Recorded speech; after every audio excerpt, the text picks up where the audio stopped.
Greetings, gamers, and welcome to the 111th live stream for the Misfit Gamer Studios. I'm your host, Vortex. This is D&D Discussions. Today's episode, we have a community creation coming to you from Pokeniner. This time, it is a subclass, or I'm sorry, a subrace, not a subclass, a subrace of dwarf, more specifically, a Chasm Dwarf subrace called the Dhimlin. So this is going to be kind of interesting. I think we've only done one or two reviews of a subrace before, so this will be kind of fun. It'll be a little bit different for us as well. But first, as always, we have a couple updates. Let a couple people trickle in. We had some technical difficulties, which is why we're starting a little bit late. But everything is working smoothly so far. Hopefully the music levels are great for y'all. Let me know in chat if anything is off at all with the music, but that should be at good levels for everybody. Hopefully just kind of nice and chill in the background. Yeah, it's still there. It's still there for me. I turned mine down a little bit. But anyway, hopefully that is good for everybody. Hopefully everybody had a great weekend.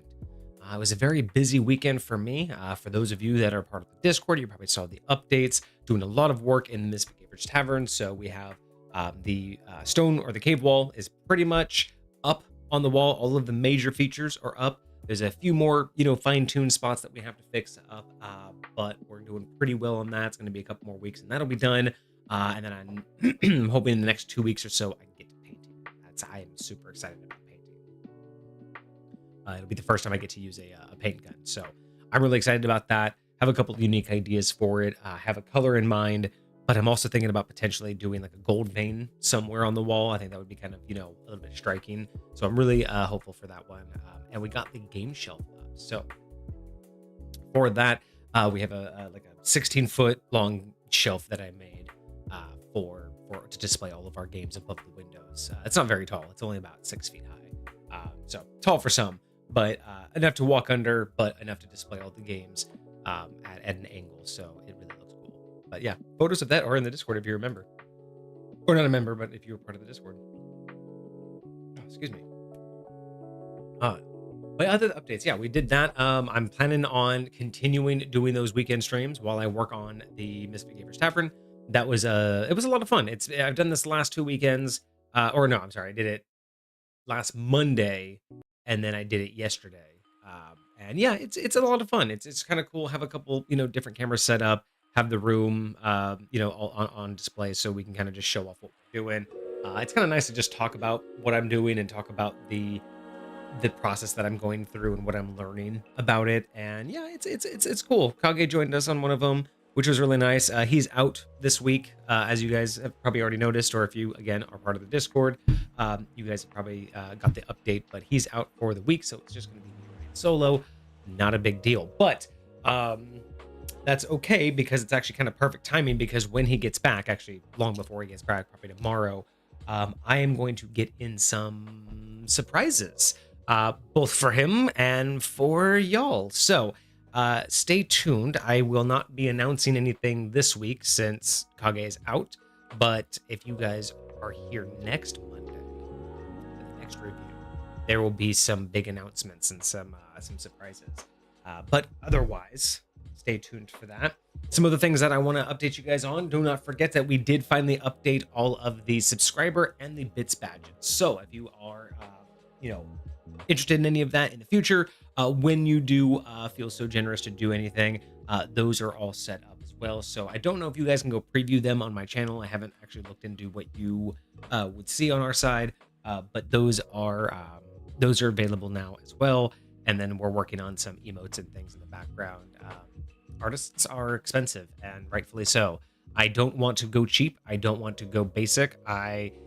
It's one thing to have something, I think, unironically, or unironically, like minute in detail, if it serves some purpose. But I don't want to just get a pack of emotes for $5. I want to set a good standard. I want to keep in mind the branding, keep in mind what we're doing here. And I will say one of the hardest things to do was figure out, at least for the first emotes, what direction we wanted to go, with the branding, because it's going to be a big deal, right? If you take on the idea of what we want to be known for and what's going to represent us, right? We could just do any old emote. I mean, whether or not it looks good is irrelevant, but one that you can identify immediately with the streamers is something that is important to me. For the streamers that I follow, they have very specific emotes that, once you see them, you just, you associate with them because, they're self-created. They represent something about them versus the emotes, the emote packs that you can just buy that are, that are meme packs or anything else like that. So I'm really hopeful that we'll get some good stuff in, but more to come on that once I have some stuff on the admin side figured out. The biggest deal about that is obviously money, time, and ideas. I got to figure out some more ideas. So we are looking for that. If you are, again, part of the Discord, if you want to join the Discord, you can just type Discord in chat and you'll get the link. But if you are interested in giving us ideas for what would work for us with emotes, let us know in suggestions. We do have a suggestions channel for things like that. And as we move forward, we want to know what you would be interested in spending your bits on. So whether or not it's, if you like the current badges or if you want to see the badges change, if you want to see new emotes added. Right now, I think the goal is going to be adding these as we come out with emotes. I don't know if we're just going to have them all open or if we're going to start them as sub only, or if we're going to have if we're going to build different sets out. Because I don't really know what I want to do, but I want to know what would be worth it for the community. If you all chimed in, basically giving us your ideas on what would be worth being a sub and getting versus just being a part of the stream, right? Like, what are some of the most common ones that you would want to see, and what are ones that should be earned? So we need more ideas because I have no idea what we're doing. And as we continue, it's going to be a lot of interesting development with things of branding and whatnot, because we don't play one specific game, we don't talk about one specific thing, and neither of us have really talked in depthly about our settings. Well, I mean, I've talked about High Point a lot, but it's not a continuous subject. I've talked about it many months ago in the Origins of High Point 5-part series, but I haven't really done much with it, and we're looking to change that. As I've said on the weekend as I've said on the weekend streams, the catalyst for a lot of the things that we want to be doing will be the completion of Misfit Gamers Tavern. Once I have that back room finished, we'll have a game table, we'll have a better setup, we'll have some lighting in there, we'll have cameras in there, and that will be a good launch pad for us to do a lot more with the channel, right? We love D&D discussions. D&D discussions isn't going anywhere, but as we develop on YouTube, we want to do some YouTube exclusive stuff. We want to do more streams like on the weekends, and having the game room and having the bar in the back and the tavern, having all of that would just, I think, set us up to do some really fun stuff. So we're really hopeful for a lot of that coming down the pipeline.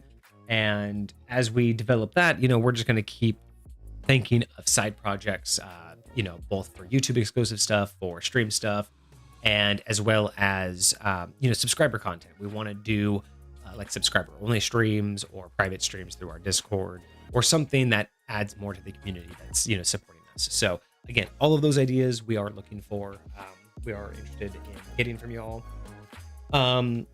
Shorts are being posted. If you guys have not seen it, both our main YouTube channel, our primary YouTube channel, Misfit Gamer Studios, and our TikTok channel, Misfit Gamer Studios.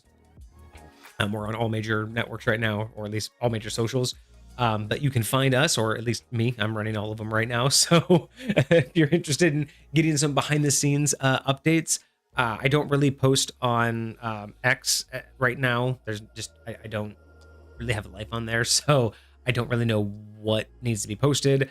I am posting a bunch of behind the scenes stuff on Instagram, so whenever I go out and do stuff, or when I'm working on the back room, the tavern, I'm posting pictures and stuff on there. So kind of just doing some behind the scenes stuff.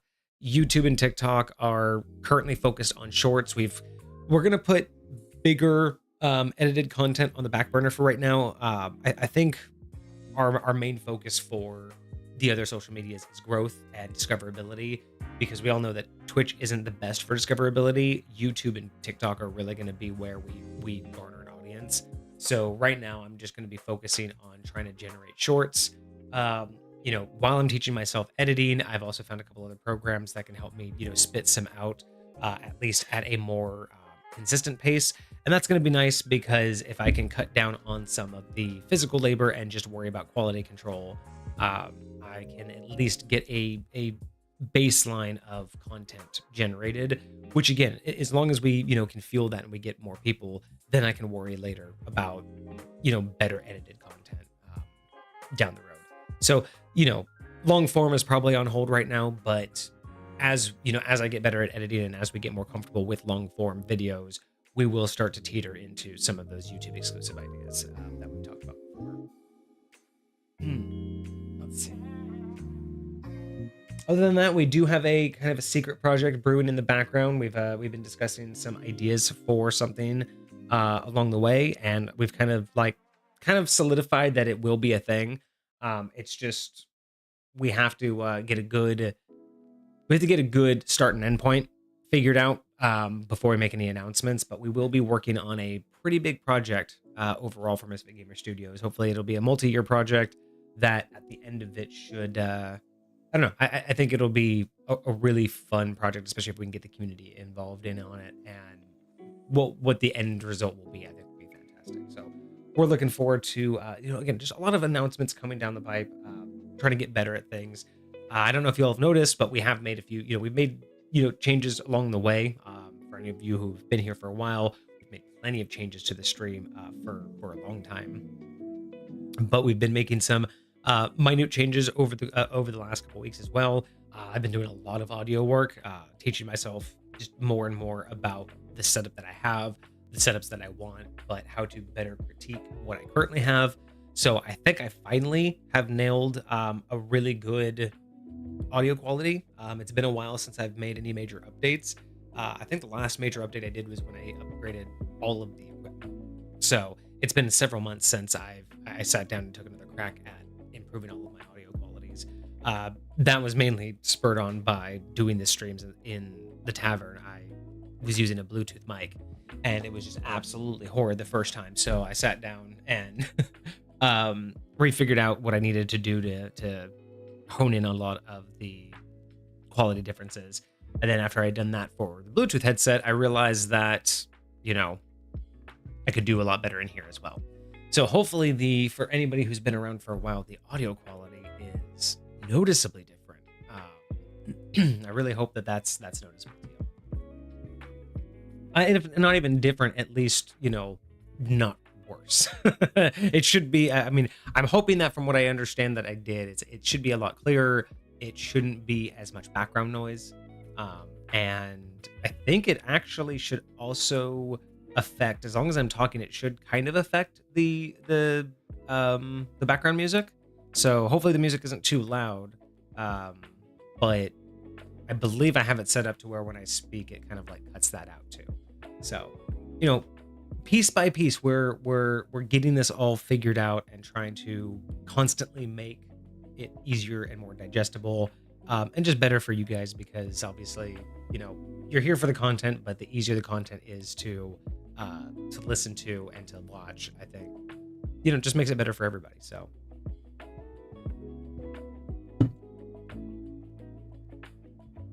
Yeah, it's unfortunate that you can hear the can being put down, but there's like a lot of other things that you just,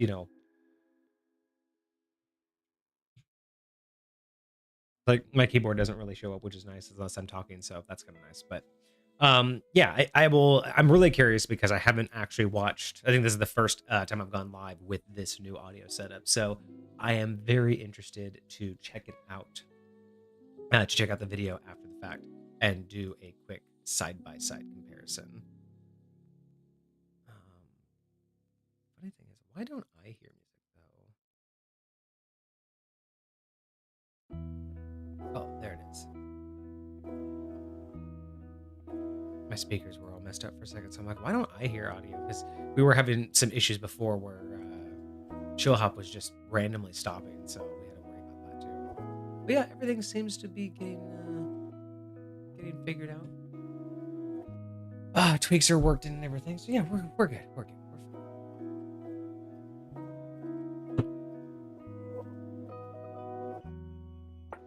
All right. Well, I see y'all. I see some people lurking in chat, which is fantastic, and I see the person of the hour is here, which is great. That's all what we really like to see before we get started. Kind of a good reason why we do the updates on Mondays. It's a nice opportunity for people to get in here and get an opportunity to come chat about their item. So yeah, I'm really excited for this one. As I mentioned before, Kage is not going to be in with me this week, so it is just going to be me taking a stab at this.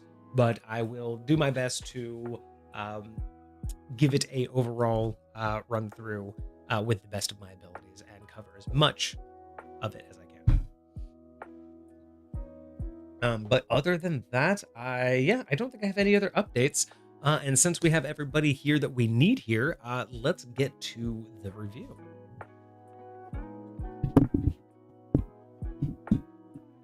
Yeah, downside is I can't stop how bad it sounds when I have to move my microphone around. I gotta get a better arm.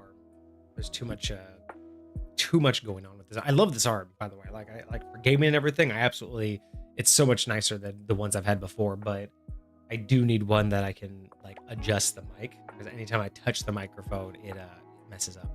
I hate that. But like right now. Okay, that wasn't too bad. All right. I'll just have to learn to not touch it as much and just be mindful for where it is. At least, with here, I can do this and keep relatively speaking onto it, and we'll be fine. I think we'll be fine. All right, so here we are today with the subRace. I don't know if the subRace is Chasm Dwarf or if it is a subRace of Chasm Dwarf. It's kind of one of those, is Chasm Dwarf already a subRace? But yeah, it is called, the subRace of Dwarf is called the Dhimlin. They are Chasm Dwarf, and this was submitted by Pokeniner. So our description begins. Dhimlin are dwarves of the sea, particularly ones near the greatest depths. Around a similar time, dwarven kind expanded across the plain. Some in the Underdark came across a magical entry point to the sea, far within its trenches. The dwarves adapted to this new environment and began to mine the rare minerals formed in the pressurized deep of the oceans. Okay, so this isn't dwarves near the sea. This is dwarves in the sea. Okay, so we're talking about like dwarves of the merfolk, but actual dwarves that just... Interesting. So around the time where everyone expanded, they came across a magical entry point to the sea, far within the trenches. Going in the pressurized deep. So I'm curious. Okay, so my mind is now going, I want to like preface this, because it's either, my mind's telling me that they either got to a place under the water that is no longer filled with water. So they're under the ocean in air-filled caverns. Or the magical portal allowed them and altered them to breathe underwater. And now they are officially under the ocean. Those are the two directions my mind immediately splits to when I read that. Both equally as intriguing, mind you. I would say that the water-breathing ones are probably more of an intriguing one, I would say, on a universal depth. But just the idea that you have these dwarves that either are still, regular land-dwelling, air-breathing dwarves just deep under the sea in these like secret caverns that nobody can access, or they are now dwarves that can breathe underwater under extreme pressures, and both of these ideas very much intrigue me.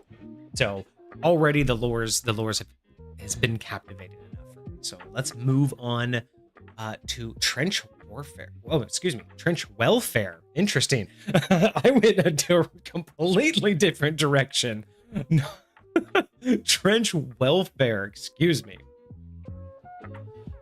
Dhimlin thrive in the deepest chasms and trenches of the ocean, where the pressure is immense and light is scarce. Their settlements, known as deep holds, are fortified enclaves carved into the rocky sea floor, utilizing natural geothermal vents for heating and energy. So they are underwater. So they are water-breathing underwater dwarves. These These dwarves commonly develop robust systems of welfare to ensure the survival and well-being of their communities, as you would. Their societies are often built on mutual aid and cooperation, with each other, with each member contributing to a collective good. Healers specializing in using rare undersea plants and minerals to create potent remedies, while engineers and crafters design pressure-resistant structures and tools. Interesting. This is deep for a sub-race. Like, I love the lore building, but I'm almost like kind of concerned that this is like a whole custom system, like a whole custom campaign. But I'm digging it. Okay. So we are officially underwater. They are officially able to, move about. They have deep holds, which, great name. Of course, they want to do a welfare system, not so much like a druid, but of course, when it comes to an underwater environment, anybody who follows, environmental protection or anything else like that knows how balanced and well-maintained those ecosystems are when they're left alone. And, it's the outside forces that really cause a lot of issues. So when you have that kind of baked into the lore, it's that one extra, what we like to call, layering lore, right? It's really showing you that there's that layer of conscious thought between, I didn't just want them at the bottom of the ocean, but how would they work? How would they, coexist within that environment that they've now found themselves in, instead of being something that was from there. So just having that layer within the lore is one of those things that I really like. It catches my attention. And it's not a big detail. It's not something that I have to memorize, but it was enough to make me go, oh, okay. Like it immediately makes me start to think of other things and helps me attach more, right? Because if you just give me the bullet points of it, it's like, okay, that's kind of cool. But if you give me enough of the background, enough background that's kind of blurred, it lets me fill in those details and lets me think more on, okay, so they create these environments. They have to, make sure that everything's well maintained.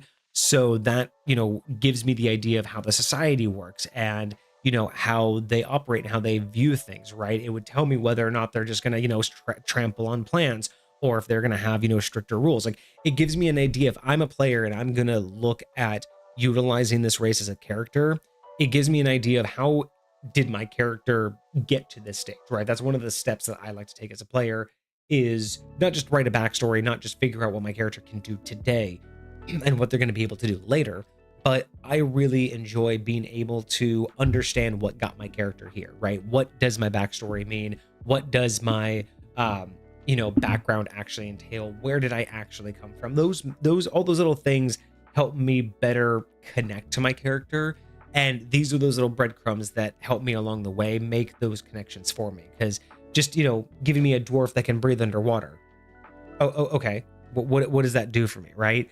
But understanding a little bit more about like how the society works gives me an idea of the personality I would make and the way that I would interact with different people and the things that I would respond to, right? Again, all of these things are what we talk about when we talk about layers of lore. Layers of lore.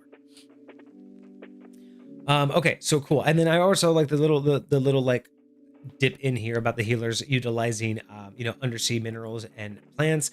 Again, it's just a nod to the idea that just like everybody else, they had to utilize the materials around them. They're not utilizing the same everyday materials that everybody else is using, right? So if you bring them to land, you're not necessarily going to be able to utilize their skill sets like with a regular adventuring party, but vice versa. If you come into their home, if you come down and you're able to come down to where they are, you're not going to be able to find the herbs and spices and things that you need in order to do that. So, it's that again, layer of lore that I really like. What is going on, Hecate? I see you out there. How you doing today? How was your weekend?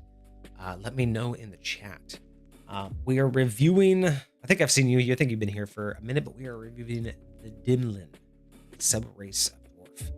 But yeah, trench welfare. I gotta make sure I don't say that wrong. That is such the wrong word, but trench welfare. That again, nice layer of lore, gives me a good idea of what I want to do with it. And also let's talk about it on the flip side. Since we don't have Kage here, let's talk about this on the flip side. That's what it does for me as a player, but what does it do for me as a DM, right? Because we don't really talk about that a lot. We talk about more balancing when it comes to DMs and whether or not it could work within our narrative.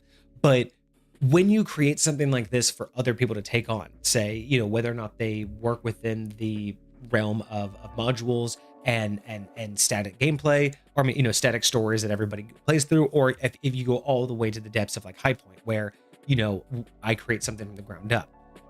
When I see stuff like this, these layers of lore are great because instead of cramming so much information that makes me have to like force feed it into my setting, this is just enough to give me an idea of what this is meant to entail, and gives me an idea of the embodiment of it, but it doesn't give me so much that it's difficult for me to incorporate, right? I don't have to worry. I mean, if I have oceans, I don't have to worry much about that, right? If I have creatures that can breathe underwater, I don't have to worry too much about that, right? If I have healers in my world, I don't have to worry too much about these little notes.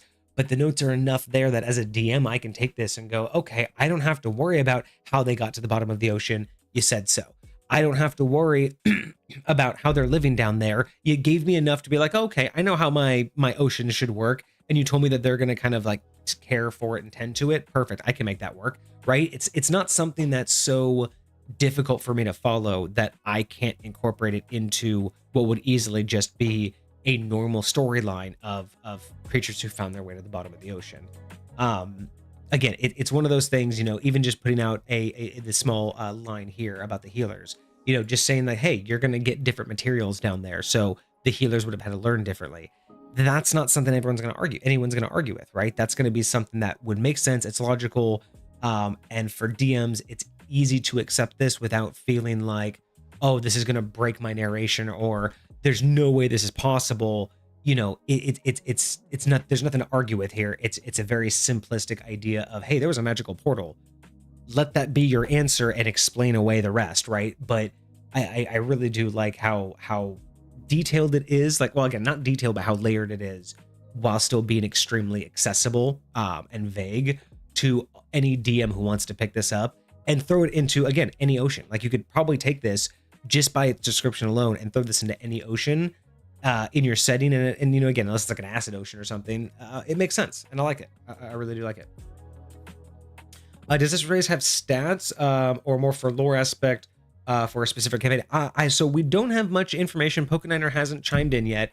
From what I understand, I haven't seen stats yet. We just started, so we've only gone through the description and trench welfare. So we are going to continue. We might get some stats, but otherwise, as far as I understand, this is a generalized subrace. So much of what Pokeniner gives us is available for everybody. It's a very universal, very open, most likely for 5th edition purposes, but it's available to be utilized in any campaign. So I don't know if we're going to get stats, because it's not really a class base. It's just more for, I think, background lore and maybe world building. But we'll see. Good question. I will check that out. By the way, Hecate, let me know. In Twitch, you were shown as you were shown as our bit leader, but in Twitch, what does your bit icon look like? I'm curious, because I see your VIP and your founder are fine, but your bit icon on my end looks like the original, and I'm wondering if they haven't approved my bit badges yet, or if I just have it, if the system that I'm using to display all of this stuff hasn't updated. Because yeah, I don't know how long it takes for them to approve things and get them in there. But I'm just curious if you have a yellow diamond. All right.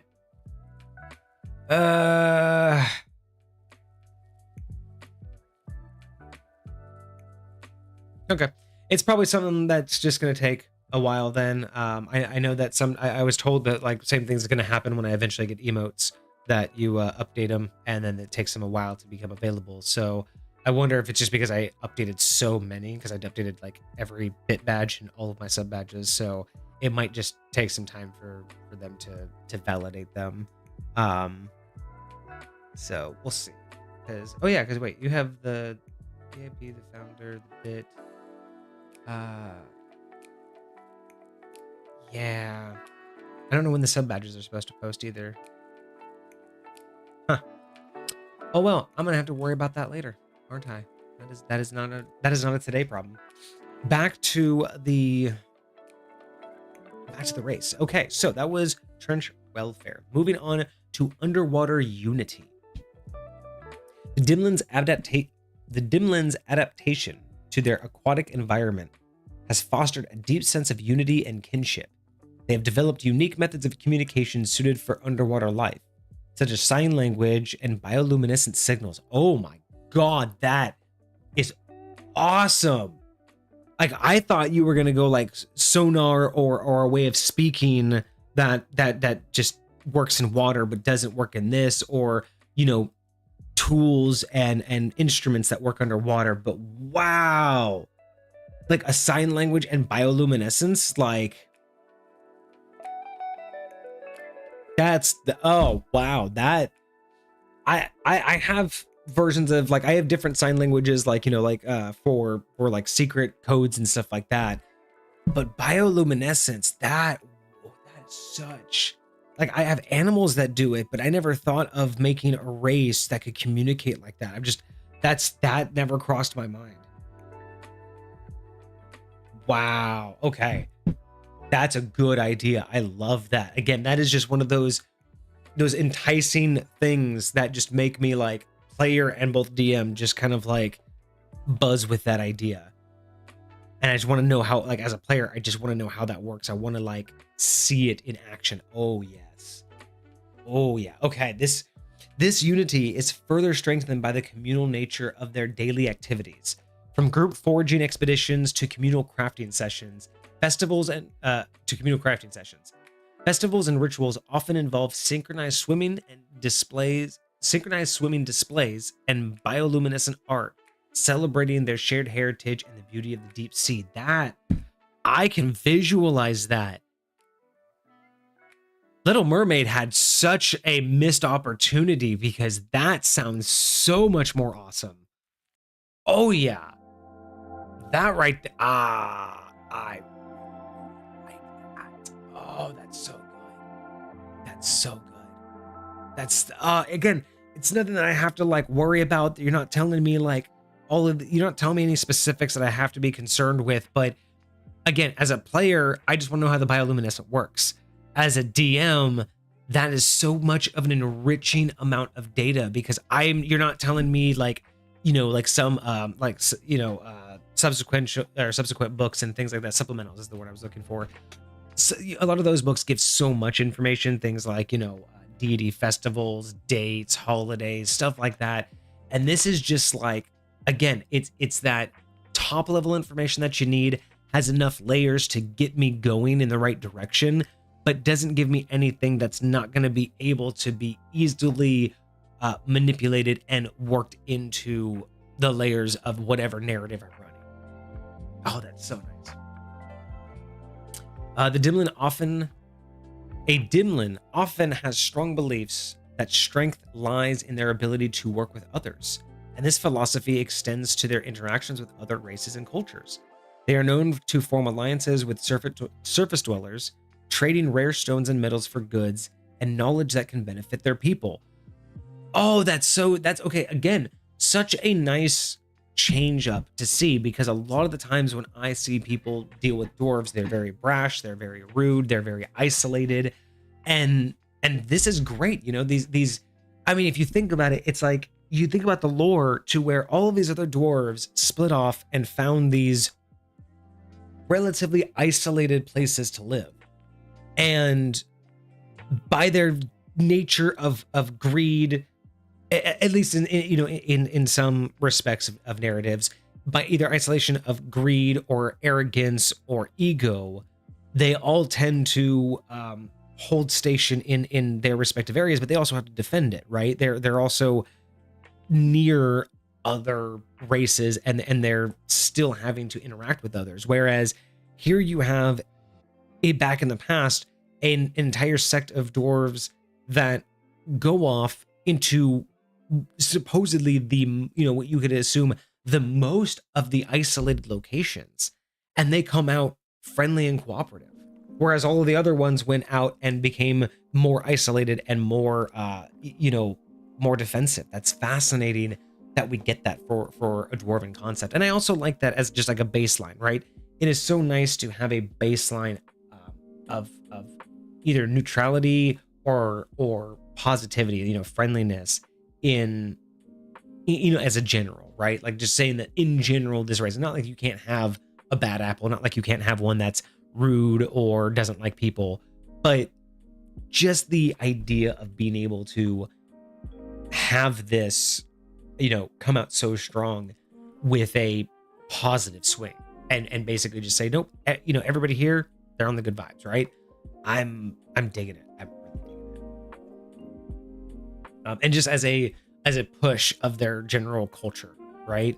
Again, both as a player coming into this, it helps me design a character better because I now understand the motives behind this individual. I understand that I am a party centric, or at least I grew up with this mindset of community, of this idea of a party centric nature, right?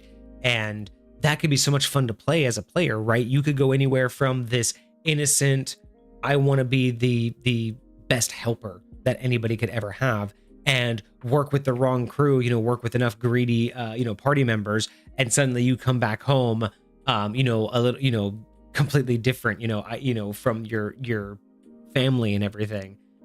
And that could be an entire character arc of you becoming less and less cooperative, shall we say, versus this being an idea of, almost like the same mindset that you would expect a paladin to have. So instead of constantly being aggressive about things, your mindset is, hey, how do we come to an agreeable, middle ground? Having this kind of character background, having this kind of a race background, along with like an aristocrat actual background, and then becoming like a negotiator, like, becoming like a rogue to have persuasion and just becoming like a really, really good negotiator with this kind of a background. Like that's the kind of stuff that I like to see, because a lot of the times we've talked about, Kage and I have talked about this a lot, where people will build a character based off of really one like subset. They'll be like, hey, this is the class I want to be, and everything else will be built around that class. Or they'll be like, hey, I want this ability, or I want this combo, or I want to appear to be able to do these things, and they'll build everything around that little bubble. Whereas when you have something like this, I can build out a whole class. Like I like when things are layered enough to where I could take one thing and build off of it, right? Like I could build an entire character just off of this, and this is just a race. But I like the idea that this works so well. I could easily see how this would work with a mage, a fighter, a paladin, a rogue. I think my favorite would be the rogue, because I would just be a negotiator, not like a thief, but I would definitely go with the rogue status and try to find something that allows me to just be able to be a negotiator, calm, situations down, talk my way through things. That's the direction I would take this. And I love that. I love when things have enough layers to them that they can inspire their own build, but they'll play so well that they don't railroad themselves into, well, if you choose this, you basically only have one choice.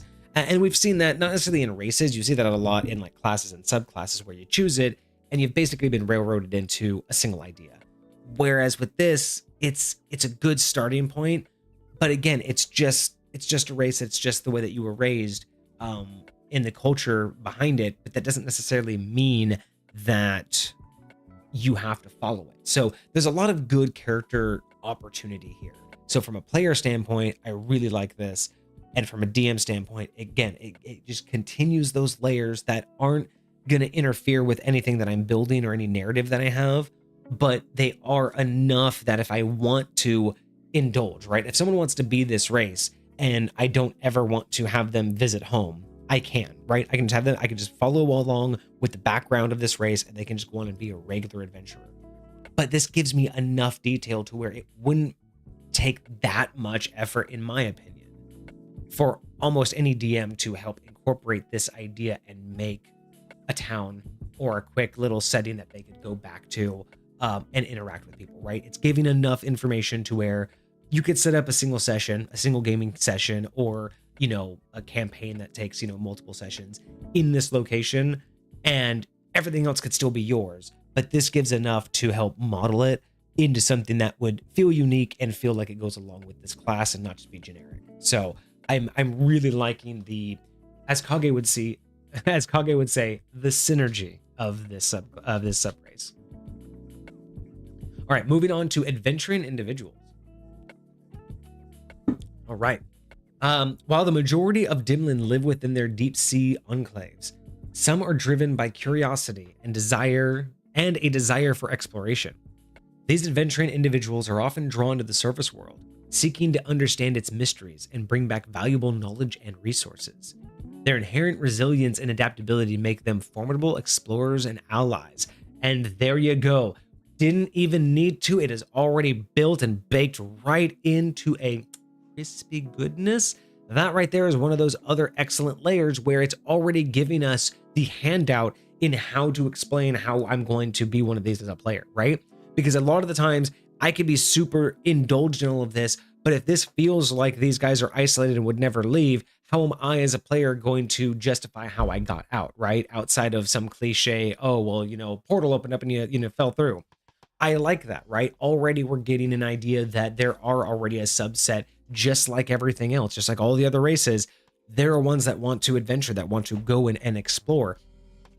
And what's even really great about this idea as well is it also explains something that was mentioned beforehand, which is that they are very friendly to outside races. They're very friendly to do trades and get resource exchange. And how else would they know that? They wouldn't know any of that, and they wouldn't have those availabilities if they didn't have these explorers. So I really do like that they're kind of just, Pokeniner really thought about that and kind of, gave us this nice little, underhanded, like soft serve of here's why you would be this, and here's why you would go out and adventure. I am really curious if Pokeniner has made any descriptions as to how the breathing system works, though, like how they change from water to air. But we'll see. Dhimlin adventurers might serve as scouts, seeking new underwater pathways, or as emissaries, forging bonds with surface-dwelling civilizations. I spoke too soon. Their ability to breathe both air and water, combined with their swimming prowess and dark vision, allow them to navigate a variety of environments with ease. These individuals often carry symbols of their heritage, such as intricately crafted jewelry or tools made from deep sea minerals, and they take pride in sharing tales of their underwater homeland. So I do like that you put in that they breathe both air and water. I feel personally like there should be some monicum of a limitation here, because it does feel like, because I guess fish folk have that freedom, right? I guess they can breathe both air and water and no one really cares. So I guess that's not really an issue. I think what I would do in more of a high point mindset, because I would probably do this for fish folk as well, or not fish folk, the merfolk, or basically anything that can breathe underwater. Because this one's specific to the ocean, I would probably in high point make it a little bit more specific and be like, you can breathe salt water, but not fresh water. I think that would put a unique twist on it, and I think that would just make it make sense for high point, because that's just how I like to figure things out. And to me, that's the kind of background lore that I would go for. But not to say that that's a knock against it, like it needs it. That's just the first thing I've actually seen so far that I would do slightly different. Is it, instead of making it have some sort of difficulties or detriments to breathing air, I would just limit what type of water it can breathe. And then I feel like that would make it a little bit more interesting to play. But again, that's a high point mechanic, not necessarily a what this should be comment. Let's see here. Relations. All right. Dhimlin maintain complex relationships with both the surface world and other underwater races. Their deep sea enclaves are often shrouded in mystery, leading surface dwellers to regard them with a mix of awe and curiosity. Trade is a cornerstone of Dhimlin's surface relations, with the Dhimlin offering precious gems, rare metals, and unique underwater flora in exchange for surface goods like grains, textiles, and advanced technology. It's grains is interesting because how are they transporting the grains and what do they do with them underwater? Like, I wouldn't think that grains would really, I mean, again, maybe I'm being a little bit too specific with it, but it's very, very interesting. Diplomatic ties are managed by emissaries who are well versed in the customs and languages of their trading partners. Underwater, the Dhimlin interact with a variety of marine species, including merfolk, tritons, and sea elves. These relationships are usually based on mutual respect and shared interests, such as the protection of underwater ecosystems and trade routes. However, the Dhimlin are also prepared to defend their territories against hostile entities, whether they be marauding sea creatures or rival undersea factions. I like that. Again, so many layers. This is telling us absolutely so much about this entire race and their people and the way that they're set up without telling me anything that I need to memorize, right? Like, these are things that are very easy to understand, very easy to incorporate, and doesn't require a lot of specifics to make it make sense. Again, another little thing that I like is the idea that it looks like, pulling off of the idea that they have sea elves. I kind of see where having sea dwarves makes sense, right? We haven't really seen that that expansion, so that's kind of nice to see. And I do like that they have also a mutual beneficial relationship. So it's, again, change up, right? It's not the same old. They hate each other. I really do like that they're adding this in. And again, it's one of those things for both the player and the DM. This is such rich information that it's giving me plenty to understand how I would build a character based off of it. And it's giving me a really easy understanding of how I could very easily incorporate this into almost any setting and anything else like that. So, yeah, no, this is looking really good so far. Let's go into, oh, here we go. So Hecate, this is, here's your answer. We do have racial traits. So ability scores, any 1 plus 2, any 1 plus 2, any 1 plus 1, or any plus 1 to any 3. Okay, so ability scores as a racial traits. Your ability scores, you can either add 2 to 1 and 1 to another, or 1 to 3 different stats. Definitely an amazing race so far. Very impressive. Yeah, like the amount of, again, that layered detail is so amazing. It's not, they haven't given us anything that is not believable. You know what I mean? They haven't gone so much into detail that we have to, like, sit here and memorize a whole bunch for it to make sense. But it's also enough to where it's like, yeah, okay, I don't have to argue with this. I don't have to worry about it. Like, you've given me enough of the details. You've mentioned enough of the other races that I feel this. I feel this. All right, so ability scores, plus 2 to 1, plus 2 to another, or plus 1 to any 3. Size, you are medium. Speed 25 feet with swim of 25 feet. So that's very, very interesting, because I would have absolutely been okay with a walk speed slightly slower than standard. But I don't know if I agree with 25 feet of swimming speed, because even merfolk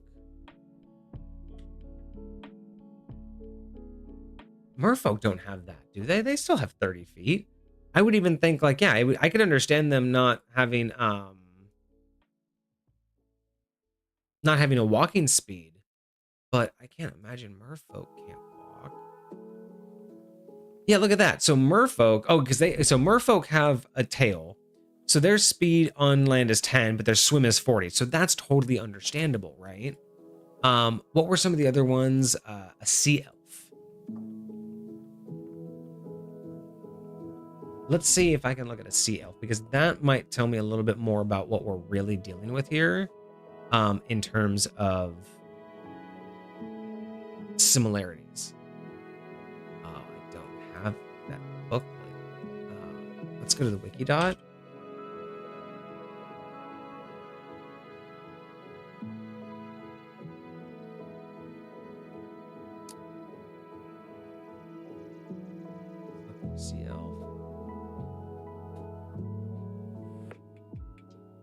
What?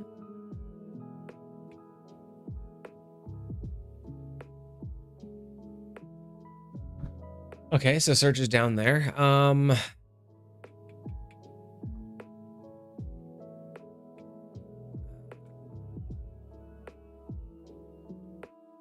Oh, here we are. Oh no, that's just a comment. I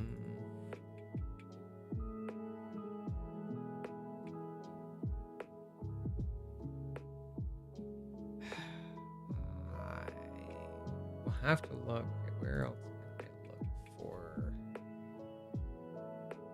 I feel like just the Sea Elf is probably going to be the one that makes the most sense.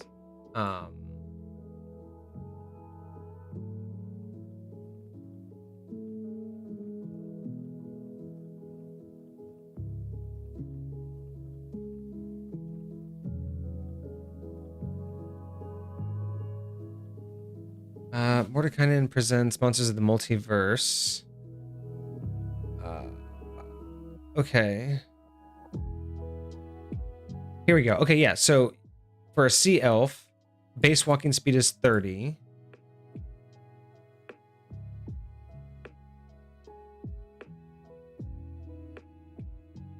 Oh, here we go. Walking speed is 30, and you have a swimming speed equal to your walking speed. So Sea Elves have a walking speed of 30 and a swim speed equal to that.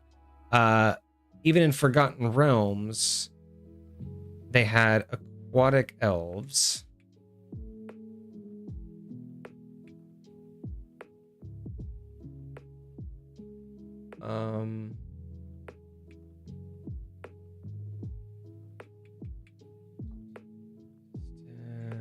Doesn't give me...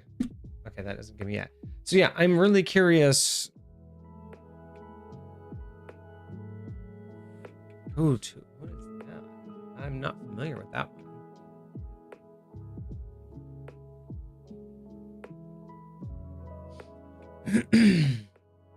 Oh, gotcha. I haven't seen one of these in a while. Menfish. When was the last time I heard of them as menfish? I'm not... The Gogglers is not even one that I'm familiar with, but menfish is definitely something that is a name that I'm familiar with. But even they were... Does it give me their stats in this?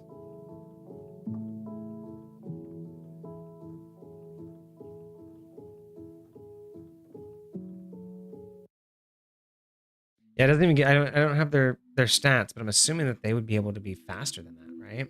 So yeah, so I would definitely say that swim speed and walking speed, I think, need to be adjusted. Swim speed, bare minimum, needs to be 30. Like, for sure, needs to be 30. There's no reason why, in their natural environment, they shouldn't be able to go with the standard pace.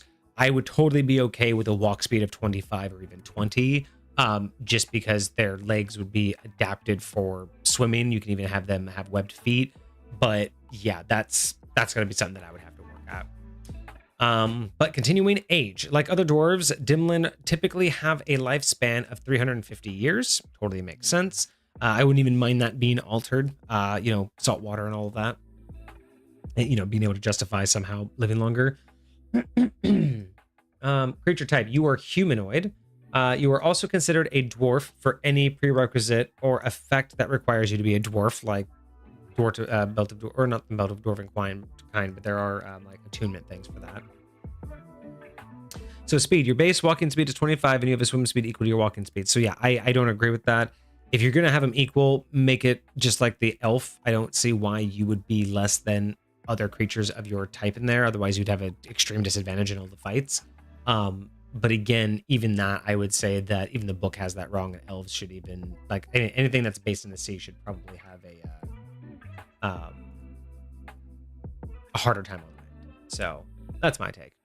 Child of the Sea, you can breathe air and water. Again, I don't mind that. I think personally for High Point, I would make it your type of water of your origin is the type that you can breathe. So if you're in the sea, it's salt water. If you're in fresh water, it's fresh water, and you can't breathe the other type.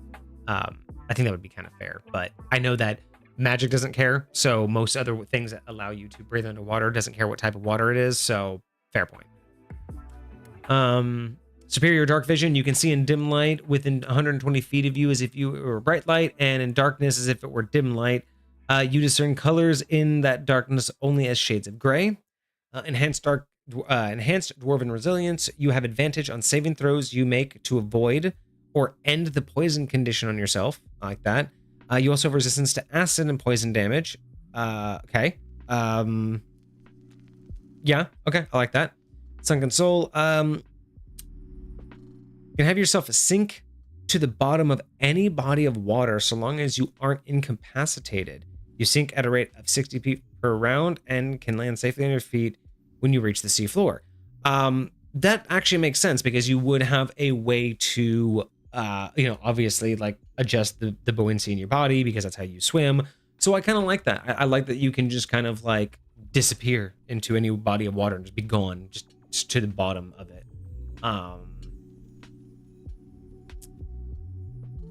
That's actually kind of cool. It almost makes me want to add or at least consider an opportunity to where like at a certain depth you actually get like a regen ability. Like after being so deep, you can actually like start to like regen 1 HP per turn or something. So really slow, but the idea of it being like the pressure actually helps your body heal. That would actually make that ability, the Sunken Soul, just slightly more beneficial and sought after. Because otherwise, I can't think of a lot of situations where getting to the bottom of something, like like getting to the bottom of a body of water would be like so important. Like I get it for lore purposes, but for player purposes, I'd like there to be more of a reason for me to want to do it. And then languages. You can speak, read, and write Common, and one other language that you or your DM agree is appropriate for the character. Really? Only one other language? Oh, no, that's only for race. That's right. It's only for the race, so that's actually okay. Yeah, and in this particular case, I would probably make it that they have their own language, but that would only be for game purposes, which is why typically in High Point, I give people 3. I give them their base language, whatever race they are, Common, and then they get one of their choice usually. Going to a mafia dump site in the ocean would be amazing for that ability. Well, if there's like a sunken treasure, just being able to like everybody jump off and they're gonna go for it, and you can just sink like a rock. Like there's definitely benefits to that ability. It's just in a campaign setting, I'd like there to be something a little bit more like, worth it. Another reason to give the character to do it, right? Because again, unless you're racing to the bottom of water, it's great for lore, but unless there's like a need to get to somewhere fast at the bottom of water, and that's on the DM to make that situation, I just don't know if the character's ever going to find an opportunity to use it. And there we have some artwork. I don't know. We don't have Kage here to tell us if this artwork was provided by Pokeniner or if Kage had to find this, but it does look, I don't think this is the standard artwork we've seen before. And this doesn't look like the standard. No, this looks drawn. No, I think this is 100% drawn, actually. Looking at the detail down on the feet here, like, and these rocks and the chainmail or the scale mail, like, I think that's 100% drawn. I don't know if that's Pokeniner's artwork or online artwork from somebody, but that looks awesome.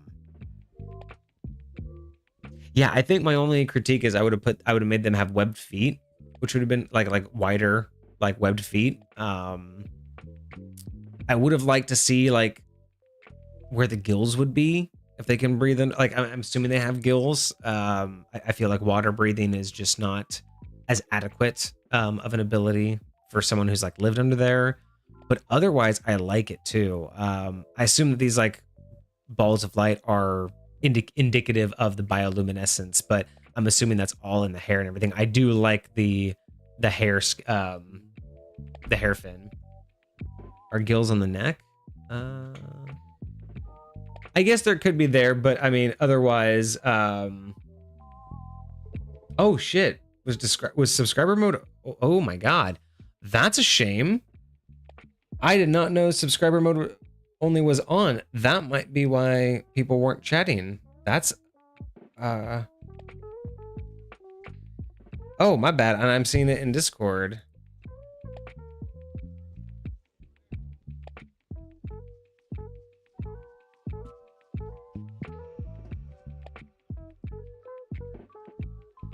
I have, I've been doing so much on the back end. I've been just doing a lot of things on my Twitch back end that I must have done it when I was offline. I don't even have the notification on my end that it was on. That sucks. Pokeniner was probably here and couldn't talk. Oh, that's absolutely a shame. I feel so stupid. Oh, that's unfortunate, but well, thank you, Vixie, for catching that and fixing that. That is dumb. Yeah, that must have been just absolutely something I must have done when I was pre-setting up. Yeah, so sorry about that, Pokeniner. Yeah, I must have hit that when I was setting up my quick actions or something, because I don't know. That's a shame. That entire time, that was an entire hour. Pokeniner's just been sitting there listening to me talk about an outdated Dwarven submission, which is actually a shame because I'm really liking this one. We're done with it, but apparently this one's been outdated, so I don't know what happened to the submission. Again, don't have Kage here for this, but let me see. Pokeniner, did you submit this one to us individually, or I'm wondering if Pokeniner submitted this individually or if we got this when Pokeniner gave us the book. Pokeniner gave us the whole their whole homebrewery catalog.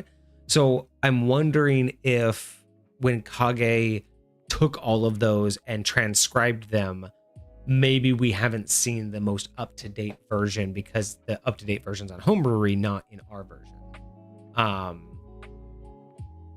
So that's probably what happened. That's a shame.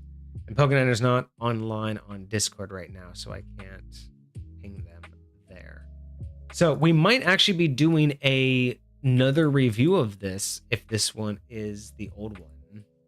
Let me just ping them in.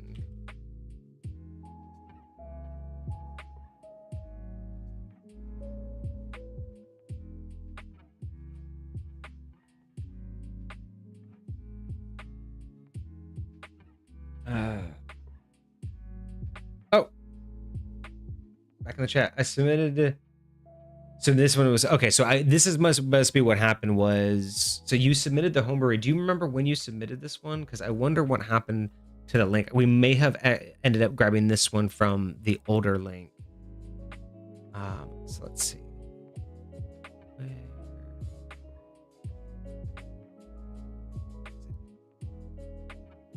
Which one was this? This one's the Otherworldly Patron.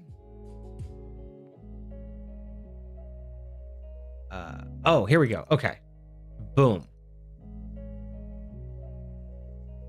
Okay, so let's take a look at this one real quick, because I really liked that one so far, Pokeniner. I'm just, again, so sorry about what happened to the chat. I'm so sorry. But let's take a look. So do you know specifically what areas changed, or is it just like minute writing here and there, or are there specific sections that change that we can go? Because since we've already read all of the other stuff, I didn't know what specifically you might have pointed out. Because so that looks the same. Grammar, context, and stories. Okay, so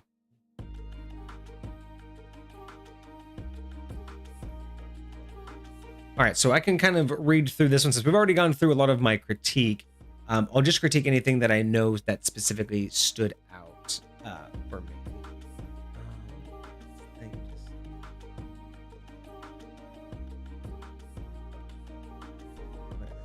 Okay, so the Dhimlin dwarves of the sea, Dhimlin are dwarves of the sea, particularly ones near the greatest depths. Around the time that dwarvenkind expanded across the plain, some of the Underdark came across a magical entry point to the sea, far within its trenches. The dwarves adapted to this new environment and began to mine rare minerals formed in the pressure of depths in the ocean. So that one's the same. Dhimlin thrive in the darkest chasms and trenches of the ocean, where the pressure is immense, light is scarce. Settlements known as deep holds are fortified enclaves carved into the rocky sea floor, utilizing natural geothermal vents for heat and energy. Commonly developed, robust systems, welfare to ensure the survival and well-being of the communities. Societies are often built on mutual aid and cooperation, each contributing to the collective good. Healers using a variety of undersea plants and minerals. Okay, so that all looks the same as well. Let's see. So underwater unity. Let's see. So also, all swimming speed plane races have swim equals walk. In addition, dwarves are shorter and travel less distance than most races normally. This reflects as well against sea elves, who are larger in size and can swim further distances.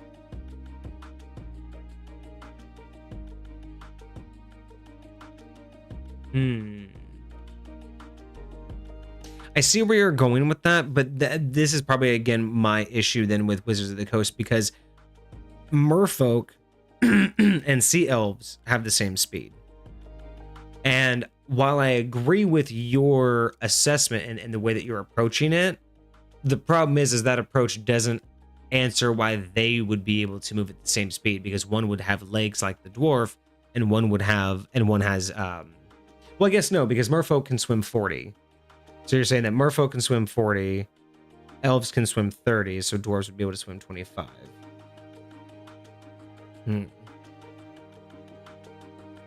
I see the logic there, but I still think that I would go with giving them webbed feet to increase the distance, because it still just seems odd, because I don't think that normal dwarves have a decrease in speed, right? Like a normal dwarf, do they get a decreased movement speed in 5th edition?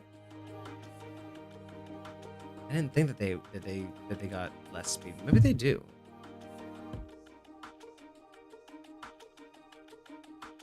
They do. Interesting. Okay. They have 25 movement speed.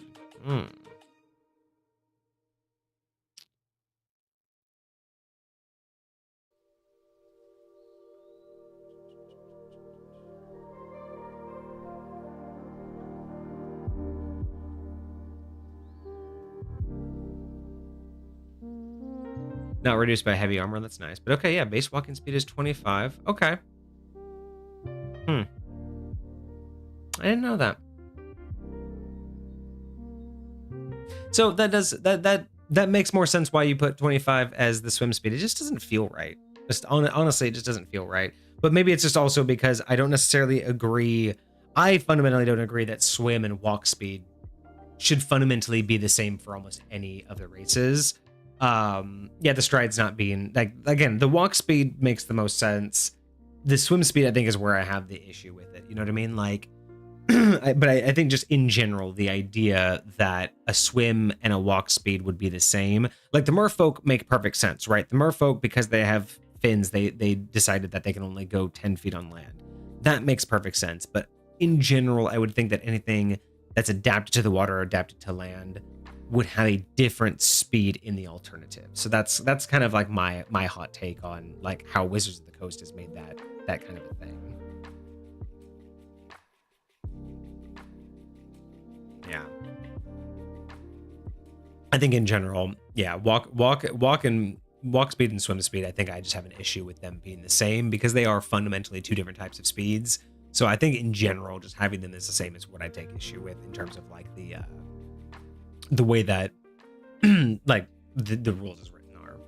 Those of our folk don't have bodies built to live for yeah, they're definitely they're more of the half fish side anyway. So but yeah, I would definitely take the issue with how the standard of movement speed works anyway. So rereading Underwater Immunity or Unity. So they've adapted to their aquatic environments, fostering deep sense of unity and kinship. Unique methods of communicating, such as sign language and bioluminescence. I loved the bioluminescence, by the way. That was such a cool idea. Further strengthened by their nature of their daily activities, forging, crafting, synchronized swimming displays.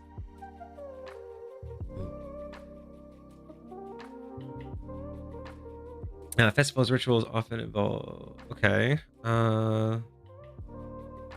Strong beliefs in the ability to work with others, and extends to interactions with other races. There's known for their alliances. Okay, so that looks like it's all the same as well. So I think this is something new. The myth of Old Chimer is new to this read. So in the deepest, darkest chasm of the sea, the Dhimlin, whisper of Old Chimer, the lonely warden of the abyss, once a proud guardian of the ocean's hidden treasures. Khmer was cursed by loneliness, his sorrowful song luring the unwary to join him below, never to return. Sailors and miners tell of hearing his haunting melody, a ghostly call that beckons them to the crushing darkness. To this day, the Dhimlin leave offerings at their settlements, hoping to appease Khmer and keep his mournful lament from reaching their ears. For as long as his song is heard, the deep remains perilous. That's cool. I like that. Kind of like a almost like a siren lore.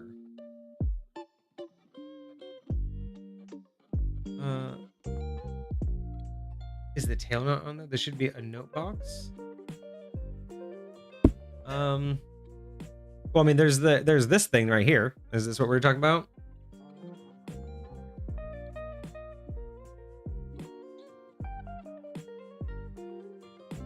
Yeah, I'm just zooming it in. I'm just zooming it in because it's easier to read when I zoom in, the homebrew reader doesn't like it because I'm on homebrew right now. And I'm using Chrome, not Firefox. I haven't used Firefox in jeez. I don't even remember the last time I used Firefox. Yeah, I don't know why it's doing this little crap over here. But the thing is when I download it from Homebrew, when I download this into a PDF, it does the same thing. This messes up and comes over here too, even on a PDF. So I don't know what's the deal with it. Okay, so adventuring individuals often drawn to the surface, their ability to breathe air. Okay, so that's all the same. Exchange, diplomatic relations.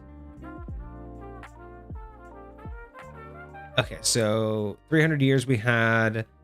Okay, cool. So these look like, so some of the racial traits look like they were rewritten a little bit too. So ability score increase when determining your character's ability scores.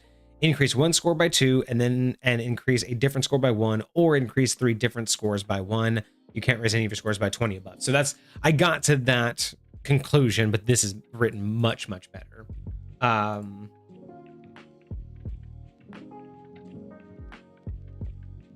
Relations as new content. So the Dhimlin maintain intricate relations with both the surface and other underwater races. Their deep enclaves often surrounded in mystery, inspire a mix of awe and curiosity among surface dwellers. Trade is central to the Dhimlin surface relations, with the Dhimlin offering rare gems, unique underwater flora in exchange for surface goods like grains and textiles. Oh yeah, because you said I think technology is there as well. Diplomatic ties are managed by emissaries, well versed in languages and customs, and trading partners. Among their own kind, the saltwater Dhimlin are the dominant group, thriving in the vast deep ocean trenches, where their darker coral-hued skin helps them blend into the abyss. They are known. I like that. I like adding that.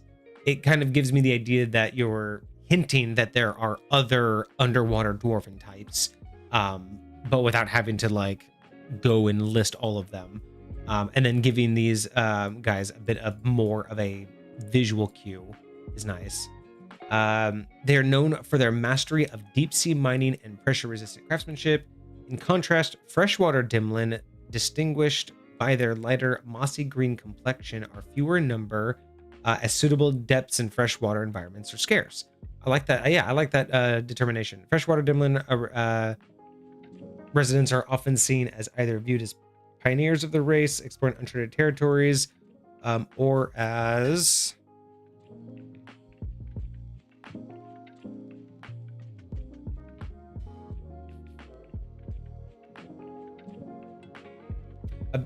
abandoners who have turned their backs on the safety and abundance of the saltwater realms. Despite these differences, both groups often maintain strong bonds through their regular exchanges of resources and traditions. Periodic gatherings known as convergences allow saltwater and freshwater Dhimlin to celebrate their shared heritage and discuss mutual concerns. Underwater, the Dhimlin interact with various marine species, including merfolk sea elves, based on mutual trade and respect. However, the Dhimlin are always prepared to defend. Okay, so this is just adding a little bit more backstory and knowledge to the other type of Dhimlin, which is nice. I will say that it almost borderlines a little bit too much information, but it is a nice addition to point out that you had the idea of having salt and freshwater as two different like controversies, or at least two different mindsets. I do like that you added that in. But it's almost borderline too wordy, but it is just enough to kind of give us an idea of how those relationships would work. And again, DMs can take as much or as little of this as they want. So again, you're not giving too much to where it wouldn't be workable into anyone's setting. But you're giving enough to where the whole picture is there.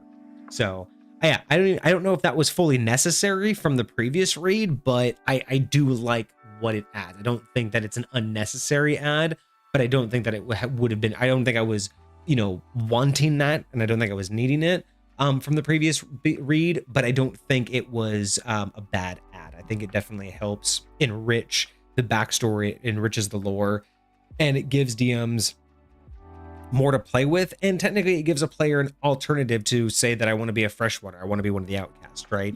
It gives them a different idea instead of having to come up with that one. Opening the race up to various territories, that's a good idea too, rather than solely ocean journeys. Yeah, and I like that you did that too.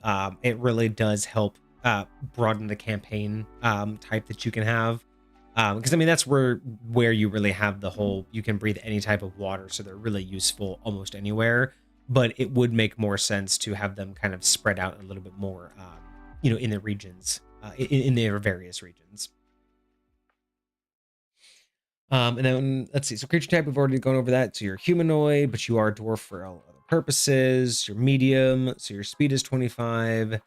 Breathe air and water. Okay, so dark vision, superior dark vision. So you can see in dim light within 120 as if it were bright light. You can see in darkness if it were dim light. You can also discern colors in that darkness. Okay, so you can also discern colors in darkness, such as greens, blues, and purples. So not grays.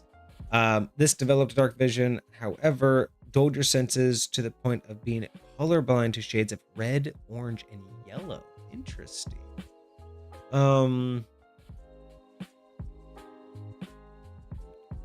Now, are you indicating that normally they are colorblind to those colors, or only they just can't see them at all when it's dark? Like, is that the idea that those colors are basically invisible to them in darkness, or at all times they just don't see those colors? So I'm curious what you mean by that one. Enhanced Orb and Resilience, you have advantage on saving those to avoid and poison, which is good. Resistance to poison and acid. Sunken Soul, you can sink yourself to the bottom of any body of water as long as you aren't incapacitated. You sink at a rate of 60 feet per round and can land safely on your feet when you reach the floor of the water's area. And then languages, you can speak, read, write, comment one other language that you and your DM agree appropriate for the character. The player's handbook offers a list of languages to choose from. The DM is free to modify the list for a campaign, which perfectly, yeah, no, that sets in just fine. So that was a trait that creatures are colorblind due to lack of. That creatures were colorblind to the lack of color at those depths, so they have better dark vision, but at the cost of certain colorblind. Okay, so it is just constant color blindness. Interesting. I wonder how a player would play that. That's like one of those like unique aspects that I haven't had a player like choose to have for their character, so I've never had to play someone that have it. Ooh. Well, would they not be able to see it like at all? Or because I mean, obviously it would be different than the skin color, right? I mean, colorblind wouldn't make it invisible. It just wouldn't be immediately noticeable. They can't distinguish it, right? So it would just look wet to them. As far as they could tell, it would be discolored, but it would be wet. Okay.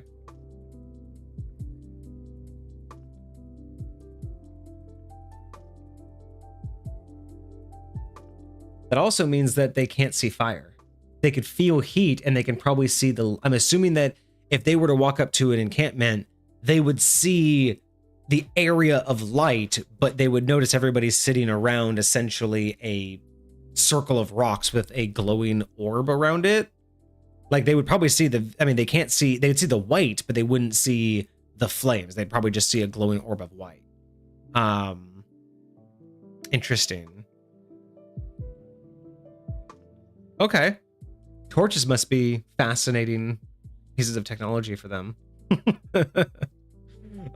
Interesting. That's a cool concept, though. That would be very interesting. It intrigues me as a player to try and see how I would incorporate that into gameplay and how the DM would incorporate that into gameplay. That's fascinating. Again, a lot of good layers to this. There's a lot of things going on that really call to how in-depth this lore is, but it's not so specific. Again, it's not to the point to where it's like, oh, this would only be able to be used in this particular setting, or oh, I this isn't going to be able to be adapted because of XY. Like, there's really not a lot of things that you could argue with this to not adapt it. So it's no, this is fantastic. I really like how well this was put together.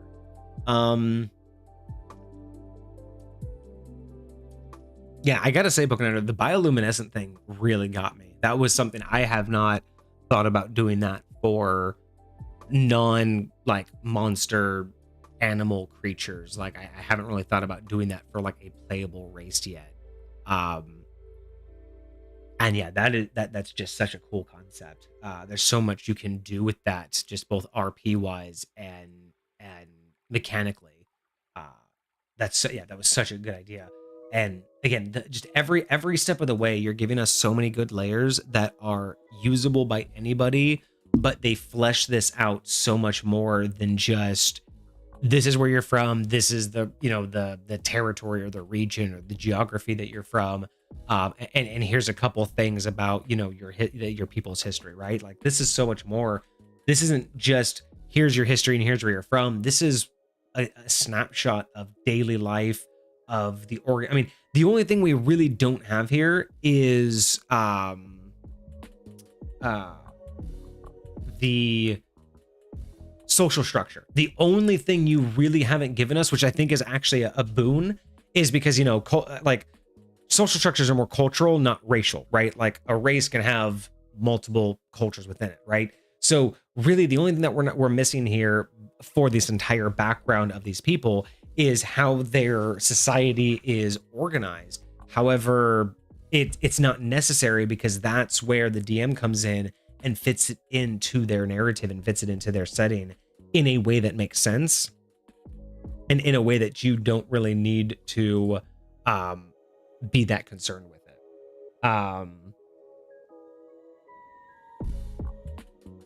Yeah, I like that. They did like a modern day, but for a D&D session. That's actually kind of cool.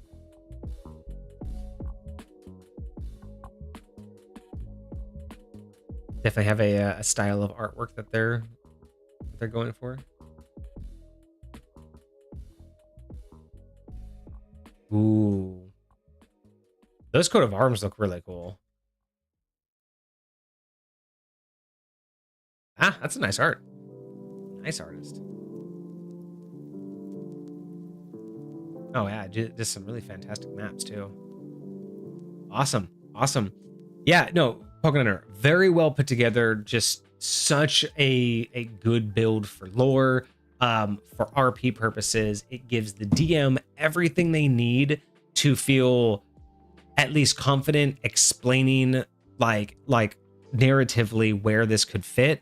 And it gives the player so much to work with. Again, before I've even chosen a class, I can see 5 different ways to take this. I could start with this race, and I can see several different outcomes that would make sense, right? Like I talked before, I think one of my favorites would be, taking this and taking a rogue class and building like a negotiator out of it. Someone who just, is really good at talking to people, persuading people, deceiving, just tries to get, everybody like on board, kind of like have just like, a neutral party kind of thing.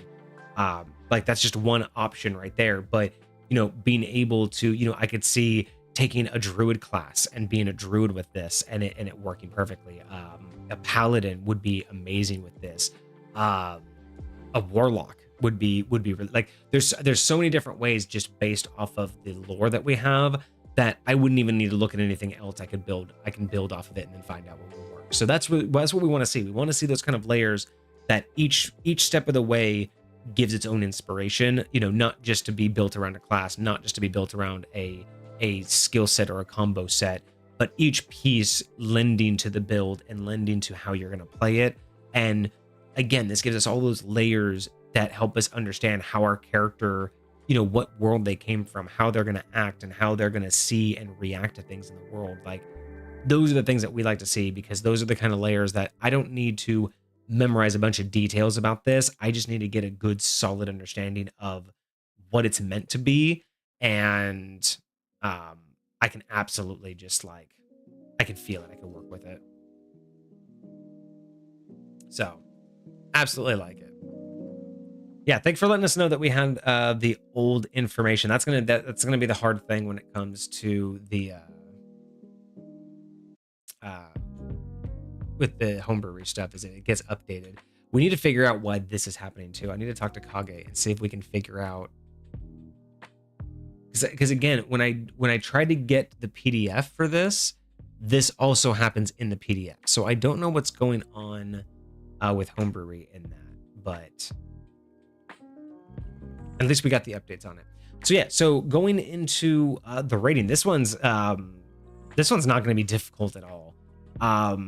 The bioluminescence is definitely an inspiration that I need to rethink how I do some of my underwater races. It's definitely giving me a better approach for that.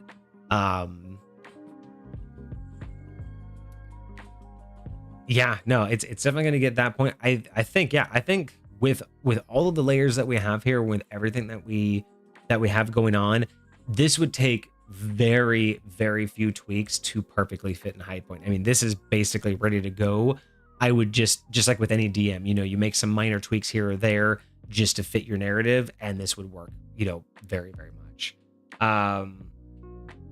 Yeah, browser spacing does ruin the spacing, and that's just it, right? That's why it's like, that's why we're trying to still work on our own, because the Goblin Notebook's nice, but we still have to do that same thing. And what we're trying to do is find something that will be good for both myself to read off of on stream and for you guys to be able to read along on stream. Because that's the one thing that we're trying to find a good balance between, that we just haven't yet. So we're trying to find something that would be good to provide and give out and have look nice for people to use, but also something that's equally as usable in stream, so we don't have to make like 5 copies of things. But yeah, Pokeniner, very, very well done. This was absolutely amazing to read through. Gives me a lot to think about. So I'm gonna slap the Dhimlin, which I think I've pronounced correctly, the Dhimlin Chasm Dwarf. We are going to finalize that with a 9 out of 10. 100% deserving. Yeah, like I said, the only reason it doesn't get a 10 out of 10 is there are just a handful of things that I would just slightly modify just because of the way that High Point operates and the way that I specify certain details. But it's not so much against the build that you've done, but it's also the things that I would change are also slightly against just the way that Wizards of the Coast does things normally. So, yeah, absolutely. So yeah, 9 out of 10. Very well done. Really, really fun to read. I've really got to rethink my underwater races though. Like the communication alone is just giving me a lot to think about, that I have to do that. I really have to put more thought into things like that. And that's what I love doing about these things too, is because being able to see what you guys put out there and what you build gives me so much inspiration in terms of, you know, have I looked at all of the directions when I've created something, right? Have I looked at all of the angles, and have I thought through all of the situations that would make sense to run that build through? And that's one of those things where it's like I've put plenty of thought into how like conversations would work, right? Like, you know, with rogues, with assassins, with groups of people, I've put in a lot of different ways of how they would communicate and how different groups can, you know, basically have like different ways of I don't want to say keep saying communication, but just different ways of talking, right? Because I've done things where you can send secret communications, lighting torches, you know, just certain whistles, sounds, you know, thieves can't, sign language. I've used a lot of those things to hide language, but something built into a race, that is something that I haven't really thought about doing, is building it into like the very essence, right? Because I take it for granted that most people can speak, most humanoids have hands, things of that sort, how you would normally communicate. But the idea of like bioluminescence, I can't get over that, because I think the closest thing I've ever come to would be like either not really like sonar, but like an echolocation from you know, races that I built before. But that would be like the closest things I've ever come to with that. But bioluminescence, it's just one of those things. It never even occurred to me to add that to any one of my builds and bring that to the forefront of something in D&D. Like, it just, I'm kind of mad that I never thought about that before. And now it's going to make me go back, and I'm going to have to like fine tooth comb some of the things that I've built just to find little things like that. Yeah, no, very well done. I think that was fantastic. Thank you so much for that. And yes, I do pronounce words wrong sometimes. It happens when you're a live streamer. Try it sometime. But otherwise, that was actually really great. Yeah, well, congratulations on the 9 out of 10. I will have to get with Kage, and I will have to have him reach out to you. If you do, I don't know between when you submitted the homebrew link and when these updates to the dwarf happened, but if you happen to know any other updates that would have happened between one submittal and the next, let Kage know so we can make sure that we double check the homebrew links and have any of those new additions migrated over. Just let me know the before. Yeah, okay. Yeah, I mean, well, when we post the things in the schedule, you'll be able to oh, so you can refresh any of them. Gotcha. Yeah.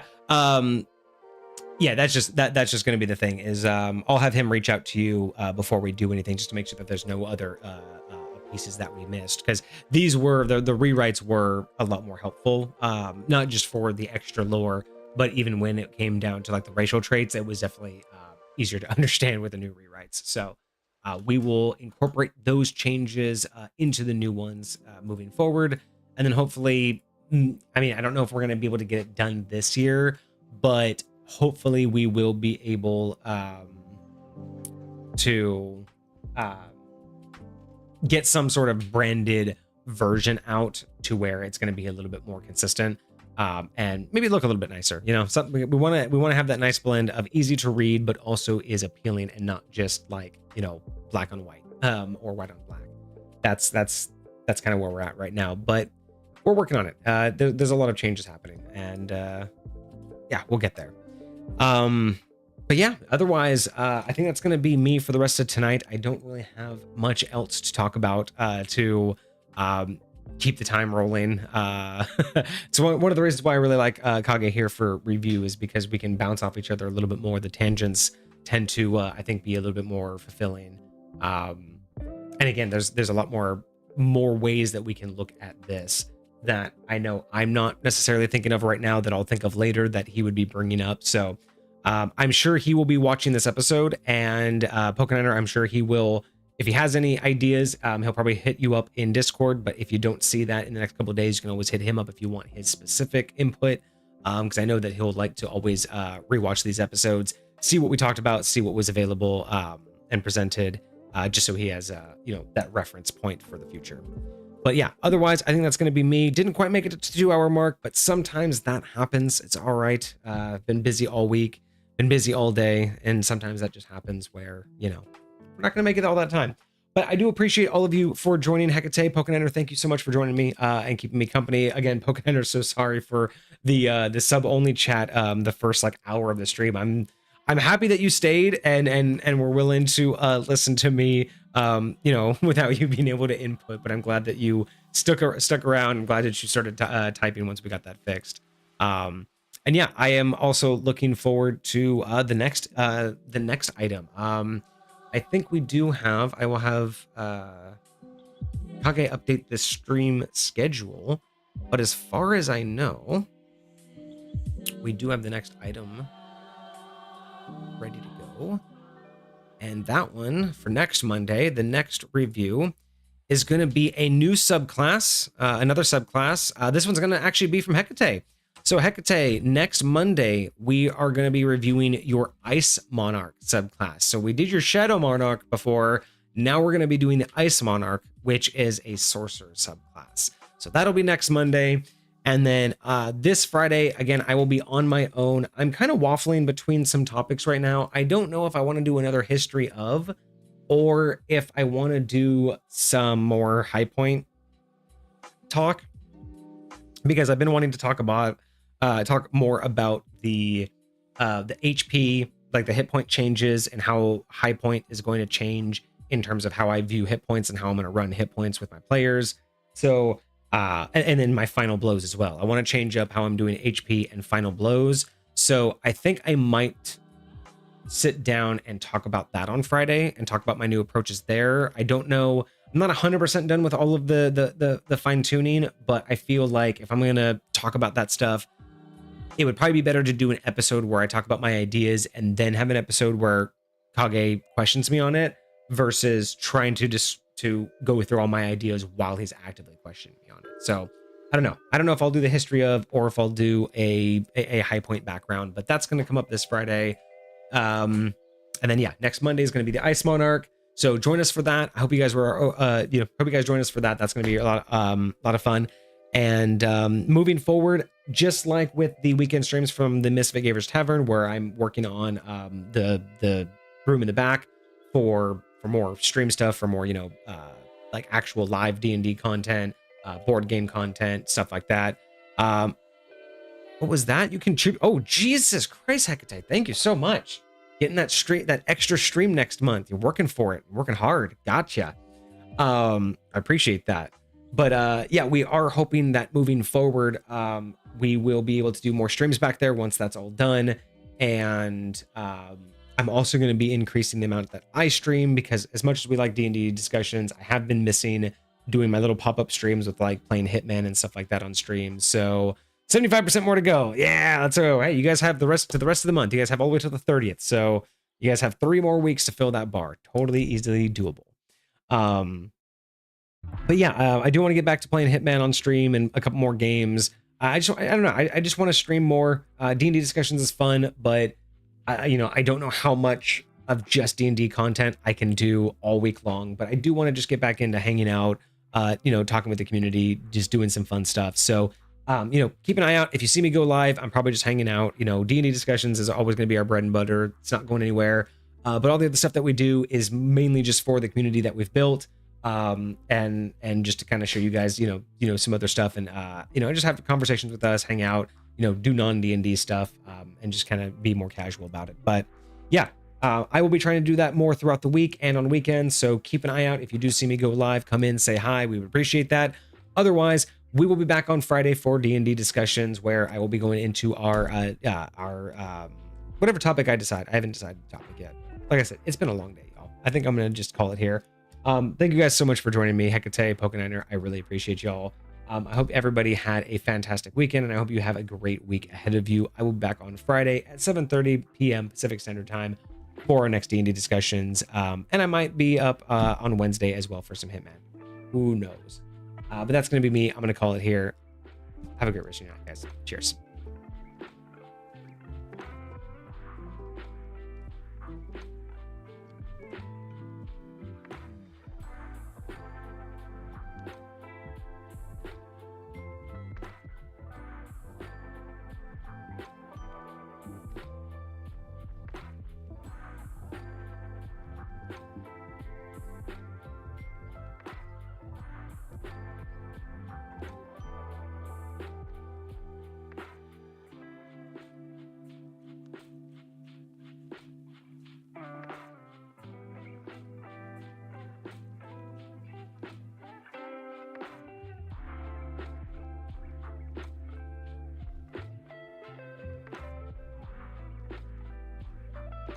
Chasm